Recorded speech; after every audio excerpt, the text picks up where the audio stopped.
Hello and welcome to Rabbit Hole's Best of Festival. We are at DOCNYC, where we will be at one of three theaters. Chelsea Cineapolis, we'll be at the IFC Center, and we'll be at SVA.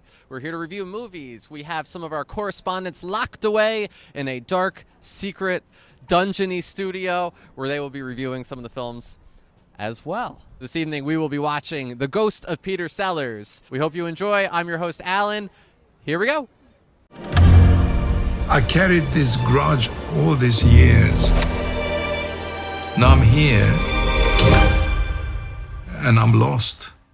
Chronicling the pure on-set destruction of a mostly lost and buried Peter Sellers pirate comedy, The Ghost in the Noonday Sun. The film purports to show a production met by countless pratfalls, intentional or accidental, and the ensuing drain on cast and crew, told by the movie's original director, Peter Medak. From the first second, Peter did everything to get off the movie. I'd have to think of something else. The Ghost of Peter Sellers begins by presenting Medak as a young, serious, up-and-coming filmmaker, celebrated for a few early hits, and Peter Sellers, as well as to a degree writer Spike Milligan, as madcap, unpredictable free spirits, setting up the inevitable conflict to come. It almost immediately turns to a series of anecdotes such as a drunk crew member crashing a giant pirate ship set, and Sellers himself faking a heart attack to get time off. Medak frames this film with his present self, revisiting crew members and family, and in almost every modern-day sequence, there are laughs, sighs, and tears. Medak has scars from the former production, which he clearly wants us to see.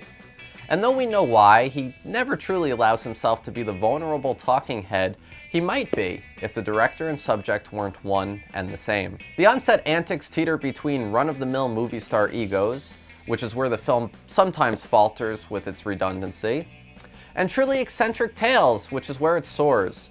In one instance, Medak matches the energy of the late comedian in his telling of a bizarre cigarette commercial shoot, and that's truly a delight. Peppered throughout the film are scenes from Noonday Sun which do not appear to paint the picture of a doomed film, at least not comically. Shticks such as an obnoxious palm tree branch, an army of Spike Milligans, exploding ducks, and a sword fight featuring an off-screen Peter Sellers played incredibly well to our audience.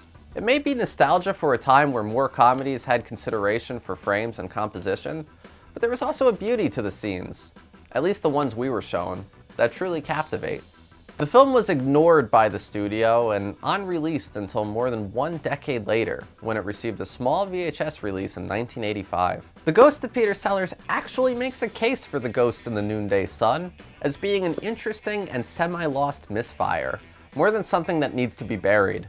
Medak himself vaguely expresses interest in a new cut, one that he tells us he and Sellers discussed years prior. The trials of filmmaking and its on-release status took an obvious toll on him, but Medak has something unique to his name, a lost Peter Sellers film, and one that may be worthwhile. Despite of it all, I absolutely loved him, because he was a genius. Who's with me? And it was just great to be there for a second. Thank you for watching Best of Fest. Comment down below, and hey now, we have buckets of fun heading your way. Don't want to miss out? Like and subscribe! Rabbit Hole is on YouTube, Facebook, Twitter, Instagram, and of course, Patreon. How's it feel to be invisible? Disgusting. You disgust me.